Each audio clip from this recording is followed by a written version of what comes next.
यहाँहरू सबैमा मेरो राधे राधे। अङ्ग्रेजी नववर्ष 2026 प्रारम्भ हुन गइरहेको छ र म यहाँहरूको समक्ष कुम्भ राशि भएका जातकहरूको वार्षिक राशिफल लिएर उपस्थित भएको छु। भिडियोलाई अन्तिम तक पुरा हेरिदिनुहोला।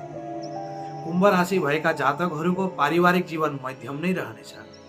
द्वितीय भावमा शनि हुनाले परिवारमा कहिलेकाहीँ तालमेल बिग्रिन पनि सक्छ।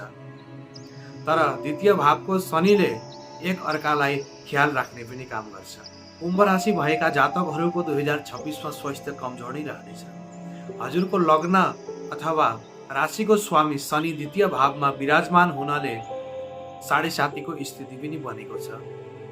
यसले गर्दाखेरि हड्डी सम्बन्धित समस्या र पाचन तन्त्र सम्बन्धित समस्या हुन सक्नेछ। कुम्भ राशि भएका जातकहरूको 2026मा प्रेम जीवन उत्तम रहनेछ। हजुरको पञ्चम भावको स्वामी बुध ग्रह गोचर हुनाले राम्रो परिणाम मिल्नेछ र शुक्रको स्थितिले पनि शुभ फल प्राप्त गर्नेछ। दाम्पत्य जीवन अत्यन्त राम्रो रहनेछ। कुम्भ राशि भएका जातकहरूको 2026मा नोकरीको क्षेत्रमा अत्यन्त राम्रो परिणाम मिल्नेछ।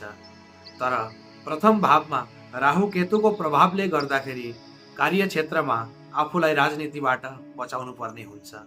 व्यवसायको क्षेत्रमा पनि अत्यन्त राम्रो परिणाम मिल्नेछ। कुम्भ राशि भएका जातकहरूको 2026मा आर्थिक जीवन धेरै राम्रो रहनेछ। तर व्यर्थको खर्चबाट आफूलाई बचाउनु पर्ने हुन्छ। कुम्भ राशि भएका जातकहरूले 2026मा गर्नुपर्ने महा उपाय: घाँटीमा चाँदी धारण गर्नुहोस् र नियमित रूपमा चन्दनको टीका लगाउनुहोस्।